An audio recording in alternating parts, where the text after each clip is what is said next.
did it just stop all of a sudden working? Are you on a calendar right now? No? Or I was. Okay, can you click play and just stay on it? I had this all perfectly set up and then at the last minute.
Good morning, everybody, and thank you for joining us here at Autopilot TV. We're really excited for today's introduction of Headsup, our new on-site and in-app messaging channel. And my name is Guy Marion, and with me today, I'm excited to have Michael Sharkey, the CEO and founder of Autopilot, as well as Zach Holdsworth, who's the CEO and founder of HintHealth. How's it going? So before we get started today, just a little background. We actually are using Ustream, and this is our first official broadcast of the new Autopilot TV. We'll be using this application. You can at any time come into Ustream and chat a question to us. We'll be manning the chat questions, and feel free to do that at any time. We'll be ready to respond. We also are monitoring the Autopilot US and also HintHealth channels on Twitter. If you want to ask questions there, you can do so and just hashtag Headsup.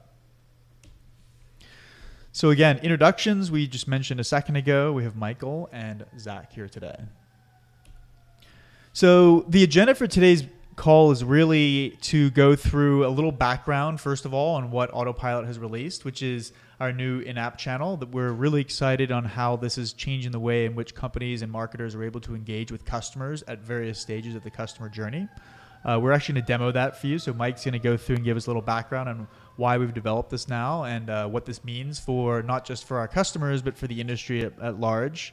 And then we're going to really spend a lot of time today going into Zach, who's generously agreed to come in and join us today and go through a little bit about what HintHealth is, a little background, and actually do a journey deep dive and go into your account, because Zach and team have built out some really novel uses of combining in-app usage, events that they're pulling from their product, and then building out a personalized set of marketing journeys that introduces and welcomes customers into HintHealth, and looking forward to going into everything you built out there.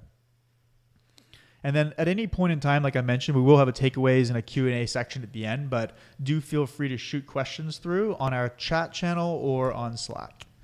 So quick background, and I think everybody who's here today probably knows Autopilot. We're an easy and visual way to automate customer journeys with email, SMS, and postcards. And as of this new release of Headsup, now on your website and in your applications. So a little background here.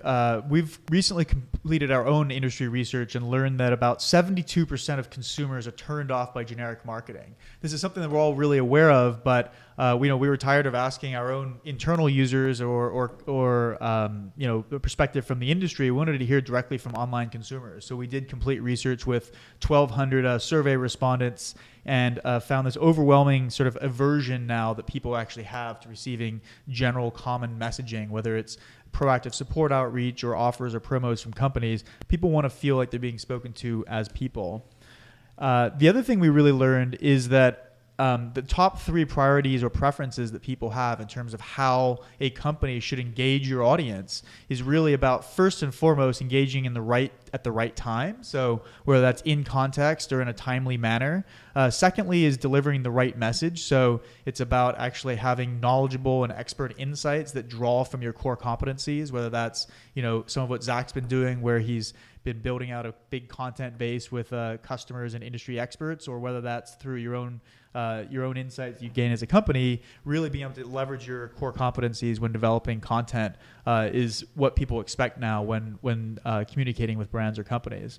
And the third key thing is communicating in the right way. So that means in the right channel, in the right context. And specifically, people want to engage on websites and in applications, which is one of the questions we'd asked is where and how. So it's about the right time with the right message in the right way.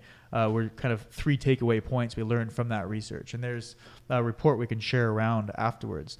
So that's a little context here for Headsup and Autopilot's new on-site and in-app channel, which we're going to, I'm going to hand over to Mike here, who's going to take us through that a little bit. And then we'll move on to Zach's in-depth story today. Cool. Thanks, Guy. So I'm going to just jump out quickly and slide over here. I'm really struggling with this opposite mouse thing. So I wanted to talk and quickly show the usage of Headsup in the product, and you'll have to bear with me as I do everything in reverse with my laptop. But I did want to take you through that wine time example that's up on your screen now. This is a demo site I use pretty frequently, and it's a typical sort of B2B SaaS website. Wine Time is my fictitious company that creates or sells wine around the globe. And one of the primary call to actions is this download our 2015 global catalog button. And after they download the catalog, Wine Time today is sending out an email and more than likely engaging immediately with a call directly into that lead saying, hey, are you interested in buying wine? The challenge of the email and sort of and that path or that journey is that after they send the email, it might be out of context. So, you might have filled in the catalog, downloaded the catalog, and then a few moments later got distracted and forget to check your email. And then all of a sudden that email is completely out of context. So Headsup really allows you to follow on when they're engaged in the app, in this case, on the website, on the Wine Time website. So if we map out the typical process here, we see using a trigger here, form submitted. You can use a number of different triggers, including the smart segment trigger. And the smart segment trigger will allow you to segment down different profiles of your user base and send them messages as part of the journey. But we're going to trigger off this form submitted trigger today and then build out just the rough process that we were following before. So we still can send our email in Autopilot as part of this journey. We can go ahead if we need to and assign the lead, even add a task for that person in context. And then as a part of this, build out our Headsup message. So I'm not going to go through the steps of capturing the form or setting up the email, as most of those watching are quite familiar with those steps. But I do want to show the new channel, which is Headsup. So it works exactly the same way as creating an email. So where we go through the steps traditionally today and create an email, Headsup works exactly the same way. So if I click on the Headsup shape here, I can go ahead and create a new message. And so after they fill in this catalog, one of the things I really want to do is show them a message that invites them to a wine tasting. And I want to do that from the salesperson that's most likely going to call them just a few hours later. So they've been invited to this wine tasting. The salesperson can then see how they respond to that message. And if they're interested, they can call them and talk about the scheduling the wine tasting session. So it's completely personalized. It's in context. And while we've got their attention, while they're browsing our website and showing interest, we're able to progress them or accelerate them through the journey with this call to action. So we'll call this wine tasting invite as our heads up message. There's 3 types of heads up messages we've released initially as part of the launch: call to action, reply back, and subscribe. We're going to use the call to action today. Reply back works a little bit differently in that we could ask them maybe what they thought about the wine catalog. So we could say, hey, what did you think? And I'll quickly show you the reply back in this preview pane in a moment. So we'll hit continue. You can also specify pages where the message is relevant. So if you have our tracking code on your help desk, for example, and inviting them to a wine tasting mightn't be appropriate if they're trying to get support for an order, for example, you might exclude that page as part of the heads up message. So we'll click continue, and then we're able to select a team member. So we'll go ahead and select myself here. And the whole idea behind Heads Up was really building these personal, timely messages. So timely is part of the customer journey, and personal meaning that we enforce it to come from someone on your team. So that includes the photo, the name, and the position of that person at the company. So in the message here, I can write, hi. I have that personalization variable that our customers will certainly be familiar with. So I can say, hi, first name. Thanks for downloading our catalog. Would you like to, would you and your team at, and I can use company as well in here to make it even more personal, like to attend a free wine tasting event. And then I can make my call to action, schedule the event, or maybe book the event. I can also configure the button color, so I can choose different colored buttons, so blue, green, black. I can even use a URL link if I want to make the message look a little bit less, giant call to action button. It's like the worst description ever. Is that a technical term? Yeah, it's new.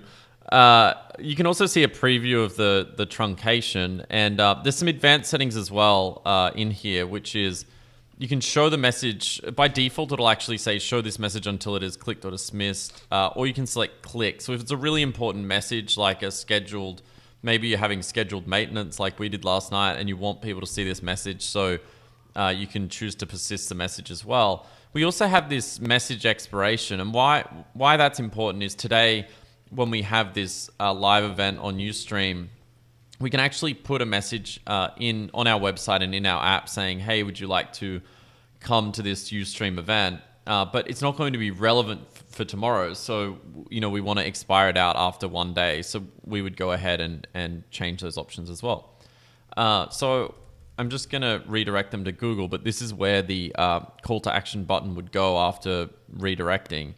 And finally, on the preview pane here, I can see exactly how the message will appear on our Wine Time website. So I can hover on the message, see that pop up, and I can go ahead if I really want and book the event there. So that's it. That's the creation of setting up a heads up message in Autopilot. We're going to see examples in a moment of how this all plays out.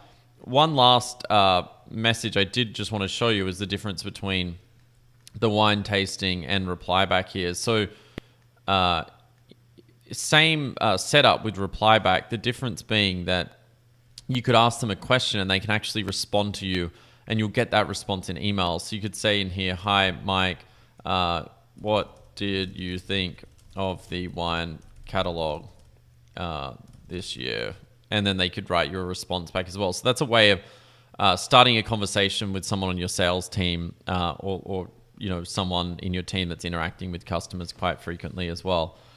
So they're just 2 really quick use cases of using Heads Up in Autopilot. And I think a lot of people ask us the question, should I use a Heads Up instead of email? We always think it's a really good complement to email. So if you can reach them with the Heads Up message first, then you don't have to send the email. We recently did just introduce the Heads Up condition as well, which allows you after a certain period of time to actually check if they've seen the Heads Up message. So you can say, after the message has been shown, if they didn't click or respond, so you've got all these different outcomes. So if they haven't responded, you could go and send them an email instead. So you can use it as a really great supplement to email as well. So that's a quick introduction to Heads Up. I'll pass it back over and we'll continue the show. Excellent. Thank you. that was a nice quick demo. And Zach, you've been using various types of in-app messaging now for a while, sort of as a CEO and founder, without even necessarily thinking about the numbers and the response rates and so on. How do you think, or how have you felt that having an in-app channel to engage with your customers and users has had an impact on your business or affected the way in which you've delivered your services, I suppose? So we've been using in-app messages now for almost a year, and the observation I have is that you only have so much attention in email, right? So people get sort of emailed out, if you will, and so the thing I like about in-app messages is that you're able to deliver that message really contextually, at the right time, at the right place, all those things you talked about. The thing that my observation is that I sort of feel like email is a little bit of a sledgehammer, right? Like you can hit people with email, but it's very heavy, it's distracting, takes them off path what they're doing, and obviously you get unsubscribes if you use it too often, right? Well, in-app messaging is more sort of a precision tool where you can actually go in and specifically target a message that's relevant to that person right at the right point in time.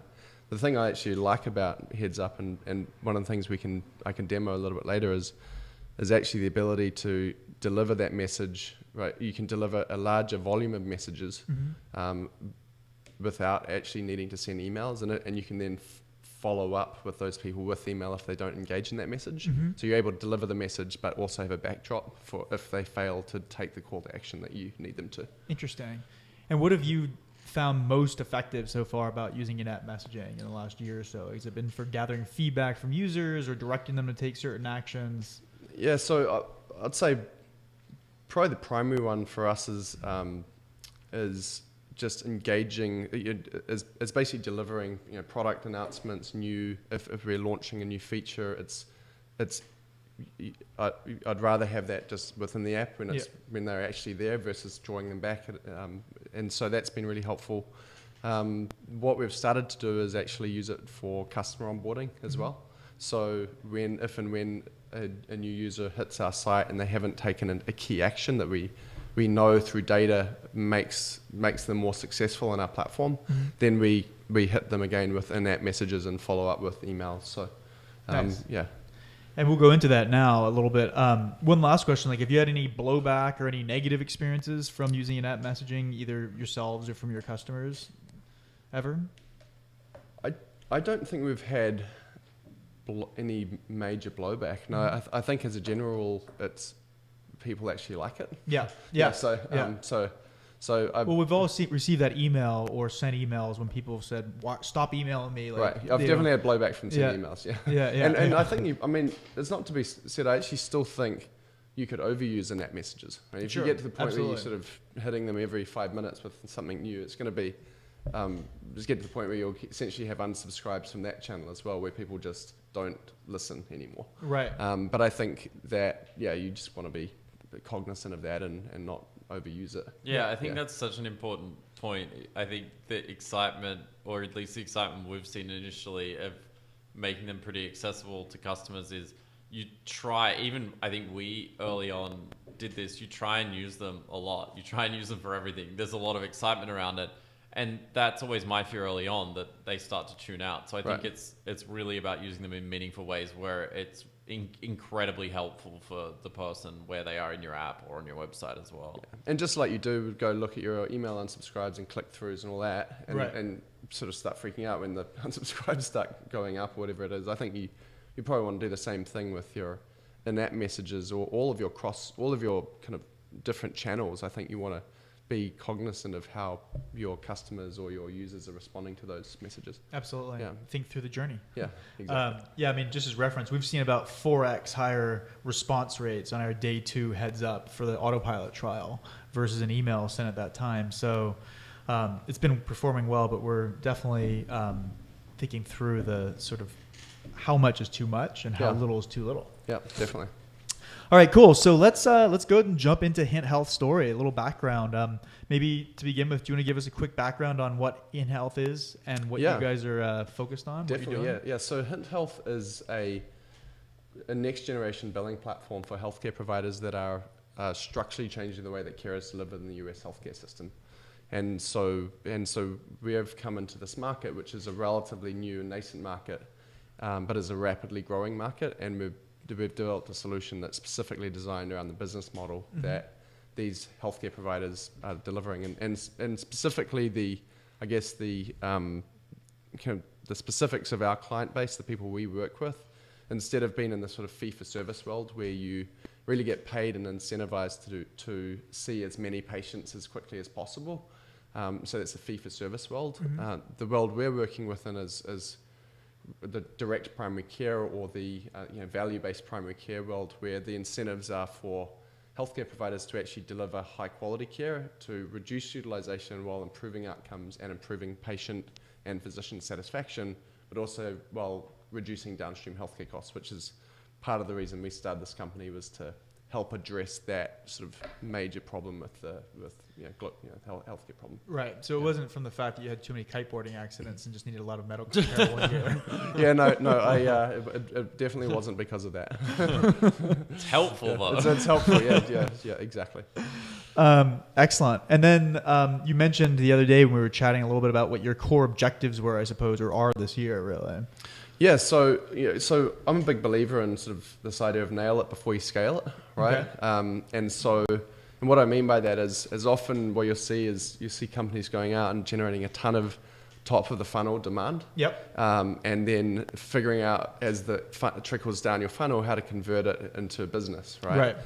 And that, I sort of feel like you can burn your market out if that's your approach. And it's also typically driven by a lot of vanity metrics, right? Yeah. So what our strategy has been is to start with if you think of sort of the classic leads, opportunities, customers, start with how do we optimize the customer onboarding, the sort of customer engagement, customer satisfaction part of the funnel. Yep. And then slowly start moving back up to, okay, now we have a small number of leads that are rich opportunities. How do we sort of convert them through to business? And then eventually how do we fill top of the funnel and blow that out?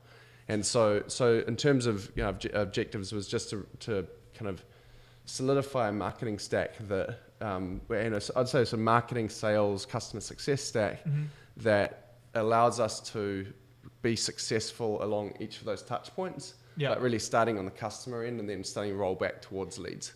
Got it. So that's been a key objective. And then just obviously with that in mind, it's been, our goal is to really just streamline the customer onboarding processes, but using modern tools to do that so that we can extend those to other parts of the business. Got it. Well, this is a familiar story that not familiar, but this is, I think, a challenge a lot of people have is how do you streamline that, and how do you get your sales and your business stack to support that as well? Yeah. Interesting. So maybe we put this together as well based on our conversation the other day, but it sounds like your environment is changing, your landscape is changing now. And so what exactly is fee for service model? That means that people have unlimited usage on a monthly basis? Well, so the fee for service model is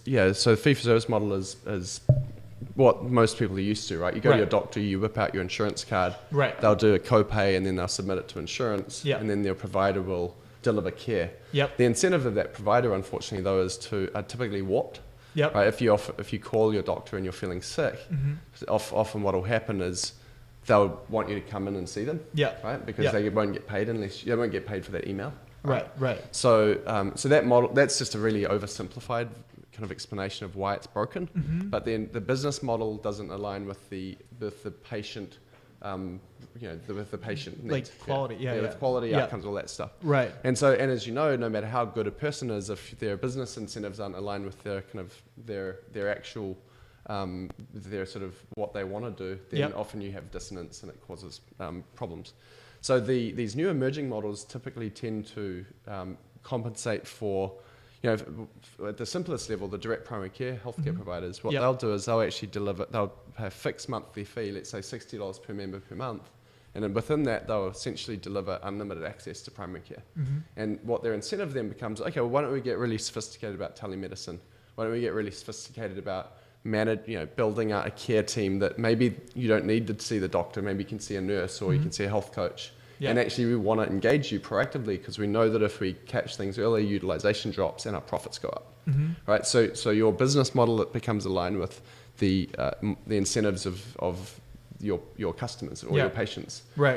And as you know, when your business model is aligned with with incentives, then typically things get better. Yeah. And that's a structural change that we're seeing in the healthcare system. Yeah. So our technology stack is designed to support that business model. Okay. And it's exciting. We work with providers who are changing the healthcare landscape. So Right. Yeah. And some of your providers would be based all over the U.S., all over. Yeah. We're working with hundreds of doctors' offices over the US. Yeah, and there's some geographic sort of concentration in some places, but we work with anyone that wants to change that's delivering these modern kind of evolving models. And this is all a SaaS platform, patient enrollment, business management, billing. Yep. And we started out as billing, right? But that was really just a sort of a beachhead, I guess. Yeah. Where we're evolving to is it's a little bit grandiose, but this force.com platform is where we're sort of that's a good analogy for where we're heading, because what we're doing is we own the data around a patient, and much like Salesforce owns the data around a contact or an opportunity, right? We sort of have that data. Yep. So what we're doing is we're now starting to develop partnerships and launch integrations with other groups that deliver technology to these markets, and we're building this integrated ecosystem of technology partners so that they can snap together their IT infrastructure, much like you can snap together your marketing stack with Autopilot, right? By connecting different groups, and you can sort of, Actually, that's a good transition to the next slide. So, so this is a actually just on our website. This you pulled this from our website, and what we found is when we went into these, our customers, they would be, using Excel, and they'd have QuickBooks, and they'd have swiping system, and they'd have their accountant, and sometimes for larger groups they'd have Salesforce, which they've customized to sort of hack to do their business model. And in some cases, we've got customers that have spent hundreds of thousands, or in some cases, actually, talking to some larger groups now, they've spent millions of dollars on custom technology. Yeah. Because none of the existing technology for the fee-for-service model is designed around this business model, these value-based business models. And so we built a solution that's verticalized to the needs of these providers and is specifically designed around their business model, and core to our DNA is this sort of connected ecosystem concept. Right. So we have pre-existing integrations with groups like HintHealth or Twine or Elation EMR, but we also have an API which is exposed to partners, and people can hit our API and integrate with us in days or weeks. Yeah. And of course we have things our product does, but with this integrated ecosystem, we bring a lot of value to this market. So obviously, helping customers of various levels of pre-existing sophistication in terms of the tools they're using, being able to plug in, integrate their systems, and then effectively onboard and use your service is obviously a really important part of your business. Definitely, absolutely. So maybe let's talk a little bit about the stack that you've put together to sort of enable this and make this happen, just at a high level. And I think we do this, and then we can sort of go into some of your journeys. Actually. Yeah, definitely. Yeah. So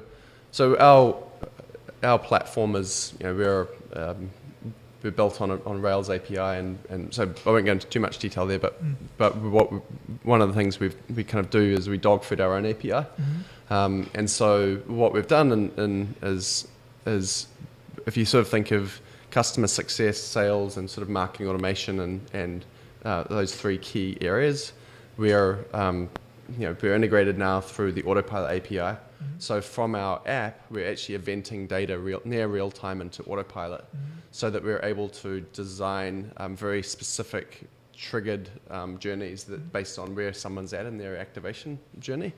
But we're also using Salesforce. Actually, we're using Salesforce IQ actually, which is formerly Relate IQ, to but essentially Salesforce now to manage basically our CRM, right? And actually right now we're not integrated with the CRM is actually not integrated with our core infrastructure. Right. But the goal is as we sort of move up that pipe, from customer through to sales and through to opportunities, through to leads, we'll actually deeply integrate with our actual infrastructure. And so that will be the next step. And then we're actually looking at adopting Zendesk. We haven't fully pulled the trigger on that yet, but They're one of the requirements we have is any PHI that touches our systems, we need a sort of basically a HIPAA agreement or a BAA with those providers. So I'm currently negotiating with Zendesk on getting that signed as we speak. But that will likely be the stack we end up using. Yeah. Yeah. Cool. All right. Well, why don't you tell us a little bit about, and now we'll go into it because I know there'll be people on this streaming event today who would love to see this. But before we go directly into it, maybe tell us a little bit about, you mentioned it a second ago, your goal is to help new users have this, get to these key moments and events during that onboarding process. And I think something that you've done that's interesting and different is you've also created a journey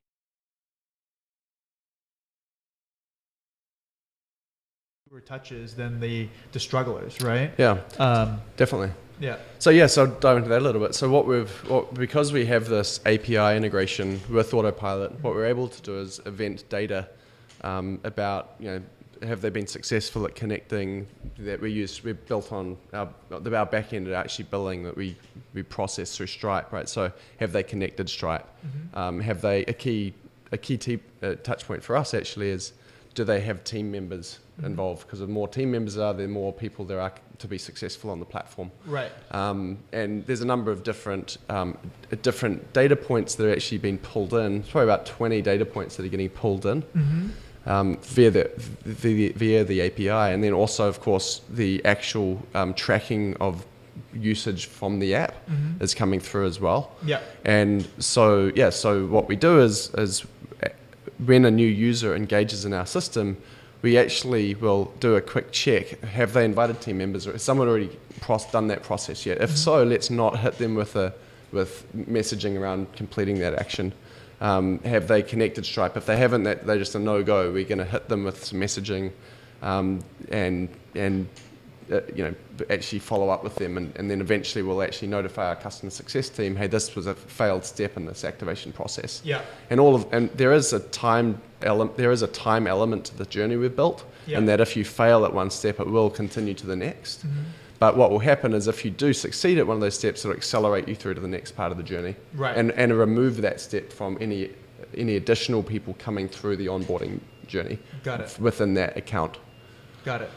And then you also have a couple of non-product related events as well that you're trying to ensure that people go through as part of their onboarding. Yeah, in fact, what we're starting to experiment with is actually there is an element of we don't want to fully automate everything out. We want to have our customer success team kind of injected in at the right time so that we are able to support customers. So, for example, we actually have a pretty complicated step in our process, which is actually configuring the pricing model, right?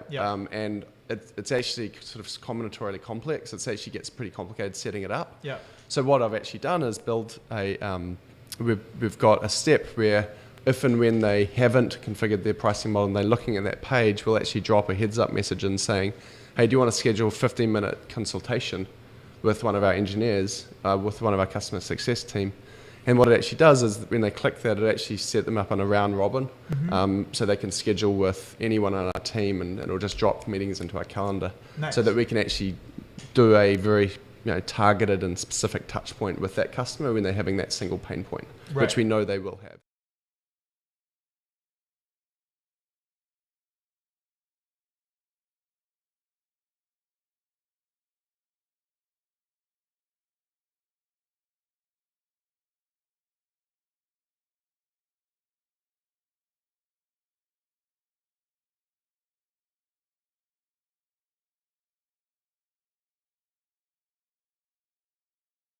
That we'll also send. I see them a little bit as backstops, right? If the things we're doing to train people on how to use our product are failing, which, to be candid, they're not perfect, right? There's a lot of work we can do on just building better.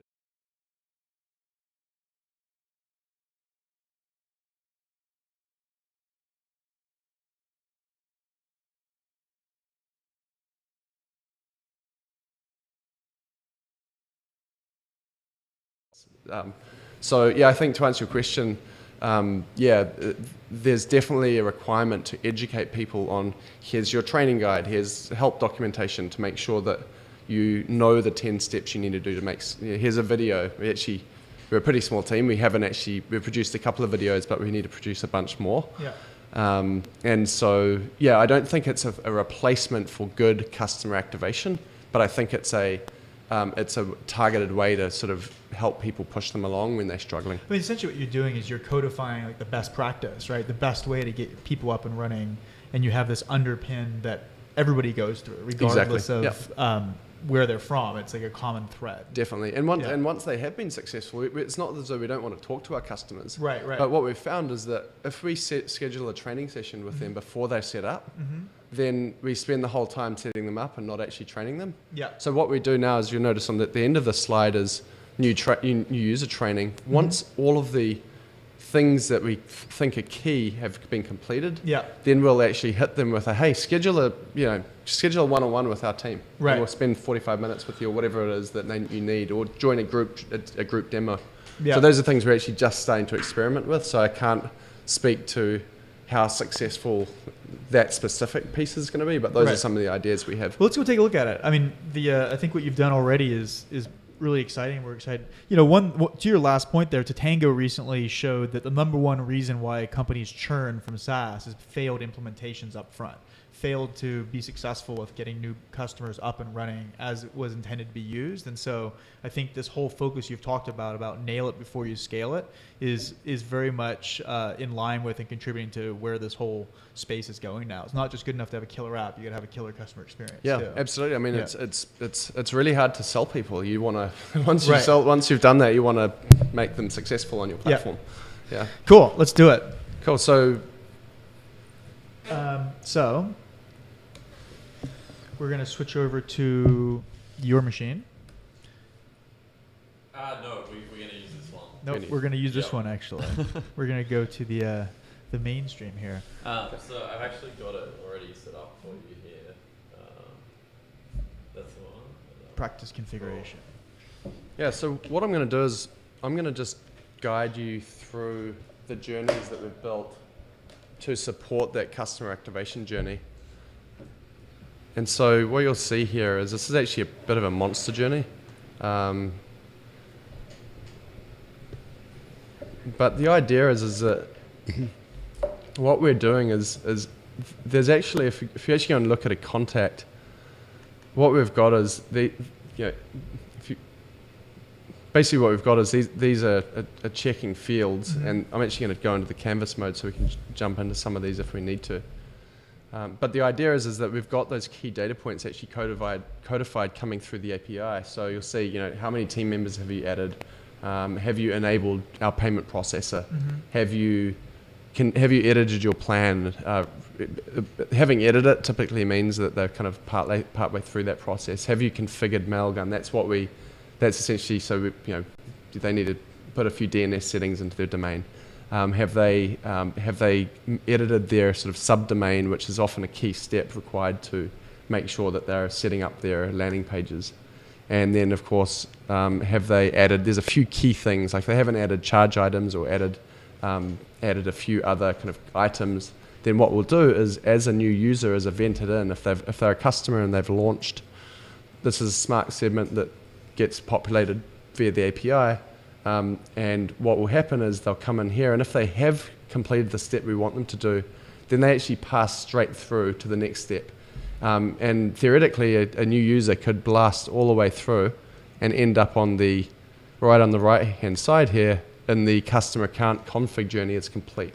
So theoretically, they could miss everything I'm about to show you because it may not be relevant to them. So basically, you've recognized what the key events are your most successful users are doing, and you've set it up so that power users or pre-existing users could bypass the entire sort of first-time user configuration journey if they've already managed to do that, whereas if someone hasn't done any of that, they're going to get a much more involved process. Exactly, and often there'll be multiple users on an account, and if it's already configured, then you don't need to actually tell them to configure it. Yeah. So as you invite the third or the fourth or the fifth user, who may actually just be the users of it versus maybe the admin who's setting it up, then they'll go straight into the customer training journeys, which we could also dive into.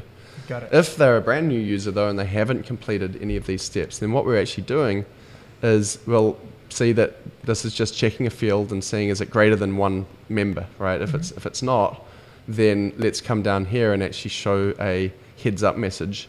And we can actually just have a quick look at this message. This is actually a regex match that basically what this does is say only show people if they logged into our app, and if they, but not on the logged out screen. So because we don't want to have them logging, seeing a bunch of messages while they're not directly in the app. Yeah. So that's kind of the journey, and basically what we're saying is that this is from our head of sales, Mike. You can invite other team members. You can also invite people to set them up as non-admins, and this will actually expire. This message. This is the 30-day message. So this one continues, and you'll see that journey takes you through to the team page on our app where there's actually another. Where it's very obvious what they need to do. Right. Now, what we've got here is if there's just one question, Zach. What made you decide that was it obvious that's the very first thing you need to use, or what was the reason why that one versus? Not really, actually. We're still very much in testing phase where we're trying to optimize these journeys. Yeah. The reason we picked it's really a throw up between connecting Stripe and configuring their adding team members. Yeah. Because without either of those, you're dead in the water. Unless you truly are a single user company, which is not very often. And so the reason we picked that is because I wanted to hit them with that, because if they then take action and go and add 3 or 4 or 5 more people, then we're going to have 5 people running through these journeys. Right. Right. And so then I just wanted to optimize for as many people, many eyes on the product as possible, as quickly as possible. Yeah. But honestly, we'll likely change all of this over time. It's interesting. My last company, Zendesk, that was early on one of the first signals that we recognized and looked for was if you're adding multiple, and this was a long time ago, but like adding additional agents into using Zendesk was a surefire way of showing adoption, and that led to conversion. Right. Absolutely. Yeah.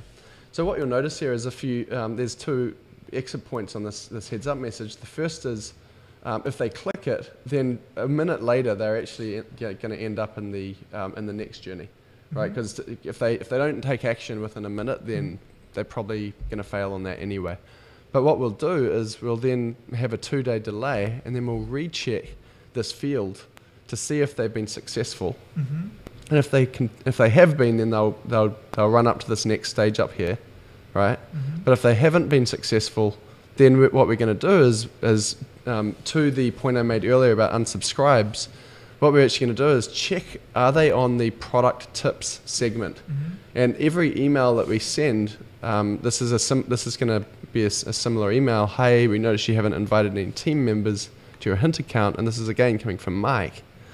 We actually have an unsubscribe for product tips, which just triggers a smart segment, which takes them only off that list. Right. So what the idea here is we're trying to build sort of different types of messages that we send throughout we've got product tips, we've got newsletters, we've got product updates, we have content. Right. And the idea is we're trying to have people not click that button, because that means we can essentially never email them again. Right. So what we do here is we actually check, have you unsubscribed from product tips? If you haven't, then let's send that email. If you have, then we're going to just throw them down in this, put them in another delay, and then check that field again. And then if they still have failed, we'll actually hit all of our customer success channels.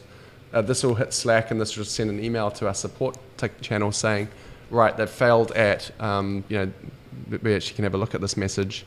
First, Joe Blogs at Acme Corp has not been successful at adding team members to their account, right? And so that will actually just hit our Slack channel, and so we'll be aware of what's going on there. And I won't sort of go through every single journey we've made here, because they're actually honestly fairly similar. Yep. But the same concept applies, where in some cases we'll have we'll actually look at the conditionality on a heads up message, and maybe take an action based on if they have or have not seen something. Yeah. Interesting. This is pretty advanced, but at the same time, like very logical. So you're basically saying, show them an in-app message first, which is the thing that most people are probably most responsive to, as well as most wanting to receive. And if they don't engage that after a couple of days, send them an email. And if they're still struggling after receiving that email, then escalate it to your direct teams, your customer success teams, who can take that last step of helping them add a user or integrate their billing and so on. Exactly. And actually right at the end there, what we do is we actually say, hey, we notice you've configured your account successfully or not. There's actually 2 messages that will go out. But what this will do is this will say, hey, do you want to schedule a 15-minute review? Right? And so we'll actually then engage with them regardless of whether they've been successful or not. Right. That's just another touch point for us to ensure they're going to be successful on the platform. So Zach, what about, do you have any sort of welcome to HintHealth? Here's our company. Here's who we are. Thanks for signing up. Is there a sort of a company face email or a definitely. company face intro that goes out as well? Yeah, so what you actually see is you'll notice these, I've got different journeys here. We've got customers, opportunities, leads. We're not really actually using these two folders right now. I just put them in there to signify that we will be. This is the customer journey. Yeah. And I've got a system folder as well where I put all the nasty things around, making sure all unsubscribes and web to lead forms and everything are tied together. Right. But to answer your question, you've got 1, new user welcome, 2, practice configuration. That's what we just demoed. 3, data migration. So depending on self-reported data about how many patients they already have, we may or may not fire them down a data migration journey. And then 4, they'll actually roll into the user training journey where we say, okay, well, do you want to sign up for a group training session? Do you want more time? What do you need? And they can blast through that as well. And then we actually have engagement around different product release and things like that. So this is the new user journey. And what we basically do here is when someone's evented in through to the customers list, we can actually see, we go back to a canvas view here, you'll see they event into the customers list. Now, if they're, we automatically put them on product tips, so we subscribe them to product tips because otherwise they won't get those emails, and then which they can then unsubscribe from. And then what we actually have is smart segments that break them down into customers that are essentially live and ready to go in terms of their business, customers that are launching their business in the next 45 days, and then customers that actually maybe are launching in 6 months. And we don't want to try to activate them right now. Maybe we want to just engage them with content. Right. And depending on which of those channels you're in, if you're in each of these, then you'll get a different welcome email. So this will be the new user welcome email launching in 45 days. And this is just actually an email from me. Welcome to HintHealth. We're excited to support you. Here are a few key things you want to get done over the next few weeks, and here's your login. Right. So that email will fire, and then they will event into this practice configuration journey instantaneously after that. Got it. And so the ones where they're not going to start within 45 days, those who are more further and distant out, is it just more of a generic message, a little more like high level, or? Actually, what we do is we actually call out the fact that they're not launching and that we're not going to bug them, and that what we've done is we've subscribed them to our content, and so you'll hear from us in 45 days or a couple of months before you launch. Got it. And how do they get into that journey? Like, what's the trigger? The trigger is actually when they sign up. Yep. We actually have a question on the sign up form saying, have you launched your direct care business yet? And if the answer is yes, we ask, how many members do you have? Which is a key, that memberships. How many? Okay. And if they self-report more than say 300 or so, we'll actually put them into data migration journeys where they actually probably need support from us. Yep. And if they say no, we'll say, when are you launching? They'll give us a date. So it's self-reported. Okay. That's actually probably part of the experimental part of these journeys, is that how successful those assumptions are around, when to hit someone with a message about, okay, let's get you into the product. Yeah. And you'll notice actually if you're in the launching in 45 plus days category, when you're removed from this list, then you'll actually get another welcome email saying, hey, you're launching soon. We're going to start hitting you with emails about how to get set up, and here's some training guides, and make sure you follow these steps. And their actual instance in HintHealth that you create for them, is that created at a different time based on their request? Or is that created immediately and you just take them through a different sign-up flow? It's actually created immediately. So they have their instance, and they can maybe kick the tires a little bit, but we're not going to really worry. We won't consider them a failed account until they're into the launch category and they haven't started using the product. So, I mean, there's clearly a lot of learnings and a lot of experience that's been applied here. I mean, what's your background previously in terms of building out these journeys? Is this something that, have you come to a lot of these decisions based on your thinking or based on prior learnings? So I've actually got an engineering background. So a long time ago, I'm not this technical person in this company. So I've just always been really interested in scalability, marketing automation, sales automation, and often actually, you sort of hear people talking about these topics often, and when you actually start diving in, people are often not. You sort of start asking questions about, okay, well, so how do what do you actually do? How do you actually make sure that your Salesforce instance and your marketing automation stack is well connected to your core stack, and it's actually creating value? It's actually automating things versus it's just manual triggers that you're firing. And often you'll find is that people actually don't, they haven't done a tremendous amount of, put a tremendous thought process into it. Yeah. And so when we were engaged in this, with this company, I was really cognizant of that, and I wanted to make sure that we actually were using tools properly. And one of the things I liked about Autopilot is that it's visual, so you can sort of get your head around it. But yeah, I don't have a tremendous amount of expertise in it, honestly, but it's just something I think is important and is something that I wanted to invest in. And then in terms of bucketing these users, like there's 3, 45-day and so on, did you note from conversations with customers that some of them wanted to be given a little bit of time and other ones wanted to get straight into it? Or what it was actually, I was looking at our funnel, and we had a bunch of people at the top of the funnel which weren't being successful. And some of them were legitimate. Some of them were clients that were kicking the tires and didn't come in, right? But when you looked at a lot of them, they were people that, this is a new emerging model, these healthcare models. And so what we found was, what I've sort of observed is that a lot of the failures were actually not failures. And we kept hitting them with, we sort of like, hey, what's the deal? Like, why aren't you using a product? Why, and it was a smaller number, but we didn't want to sort of alienate those people because, so that we honestly, the 45-day thing was just a little bit of a finger in the air. Let's give it a shot and see what happens. It's not difficult to change it to 60 or 30 or 15. By just tweaking those smart segments. But that was just an intuition, I think. Cool. And again, a lot of this is we're going to have to look at. Which kind of leads me into the last point. Maybe we can rope you back here in 6 months' time to share some results on all this. Yeah, well, it's either going to be a flaming success or, So, but yeah, and then the last one actually is, which is something I'm calling the customer happiness journey, is, this is where I think it's pretty cool actually. You can, so this is our customer happiness journey. This is actually triggering a handwritten note to our customers. So from the CEO. So this is it basically. We're not going to send it unless they're new clients, so there's some logic around that. And then we also have a free t-shirt for power users.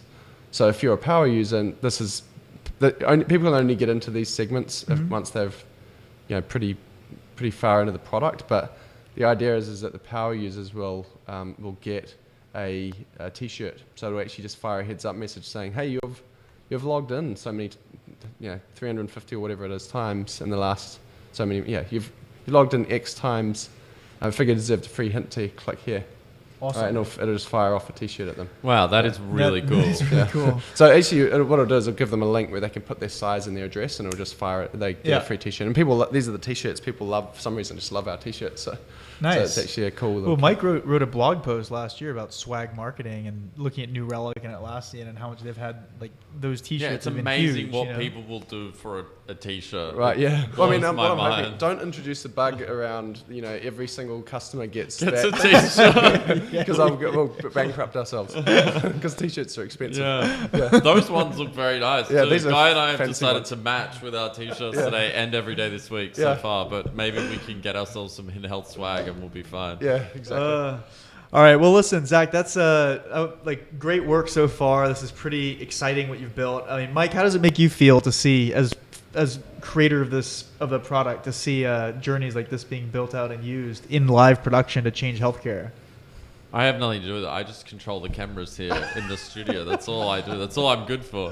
No, it's really cool. I think it's amazing. I think your initiative and some of your ideas are amazing. I mean, the handwritten note stuff. There's a great company out of Brooklyn. I think the Hello Bond that HintHealth are using that we're really excited very soon to do a native integration with. But Zach's kind of just API'd the shit out of it, to be quite honest. And yeah, I mean, it's amazing. I think it's so cool what you're doing. I love how you're mixing in heads up messages and email. One question we actually got in on Twitter was, how do you know, how have you thought about the difference between sending an email and a heads up message? I thought that was really interesting how you've sort of, you talked about this a little bit earlier with sending an in-product message early on, and then are you only using email as like a secondary recovery channel, or how do you think about that is kind of what they wanted to know. So my preference with, I guess with email is to not send them if you don't need to. Mm-hmm. And so the new user welcome is really useful because there's something in their inbox they can always search and go back to and kind of find and where their login is or something, or their video they needed to watch. So that's actually helpful, and I endorse that. In terms of the activation, my preference is to actually never send them emails if we can be successful along that process. So that second journey we built. However, I've actually built 5 different subscribe lists. One of them is best practices, which is our content. One of them is product updates. One of them is product tips. We've got newsletters, which is basically company updates. And what we will be doing is opting people into those channels, but letting them know. So I've actually got a journey where after they've activated everything, they will get opted into some of those channels, but we'll just ping them saying, hey, we added you to this newsletter. You can click this button and you'll be off this. Mm-hmm. And then what we will do is we'll send a monthly update. Here's all the product features we've launched. We'll also send, mostly for power users that want to know everything that changed in our app. We'll probably hit them with an email, right? But they'll be subscribing into that channel. And when we launch new partnerships with integrations, we also have a channel, a list, which is we're calling Hint Connect, where we'll actually say, well, we launched our Twine integration, we launched our Hell integration, and here are these new cool things you can do.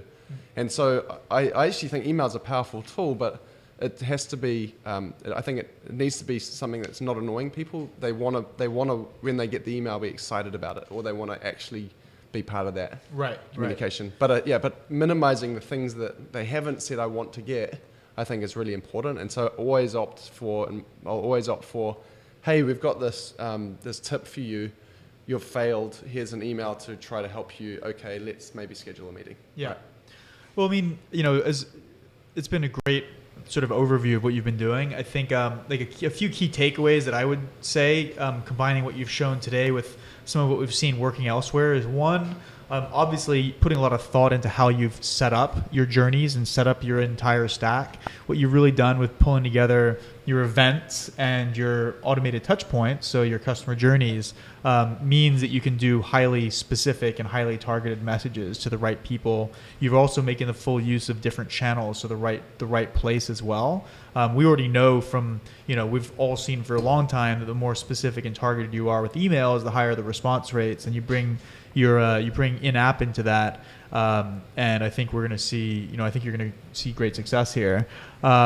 You've also spent a lot of time clearly mapping out your customers' most important events, both in application as well as what you want to have them training and learning about. And in doing so, you've really built out this sort of a best practice approach that we've seen other companies doing. But I think what you're doing that's interesting is this new sort of how to layer email and in-app channels into the same sort of thread that's cohesive through the customer journey. Yeah, and I think the thing I'm really excited about is once we have this kind of initial piece in place, actually starting to expand it back out to, okay, how do we get more effective at our inbound marketing and that conversion from all the way from when someone subscribes to one of our newsletters through to their engaging with our content, and they're obviously someone that's interested in the product. How can we maybe touch them with an email or call from our sales team, convert them into the product, and we'll have that full journey from beginning to end. Yes. And the beautiful thing is we'll be able to kind of track it in a way that we can build lead scores and everything across those channels, which I think is really important for product-driven SaaS companies. Absolutely. Yeah. Just remember, you can use UTMs today to track sources right off the bat. So, I mean, that's how we have insight into how different channels are working. But great. Well, Zach, this has been awesome. Thanks very much for giving us an hour of your time and taking us through your new inventions here. That we're excited to see how this plays out for a world-class onboarding experience. Likewise. Yeah, I'm really excited. That was really awesome. I think we're out of time for I think questions. We are. Thanks for joining us today. We really appreciate it. We'll be back again next time for Pilots Lounge on Wednesday, 1 p.m. PST. We'll see you then. Thanks. Thanks.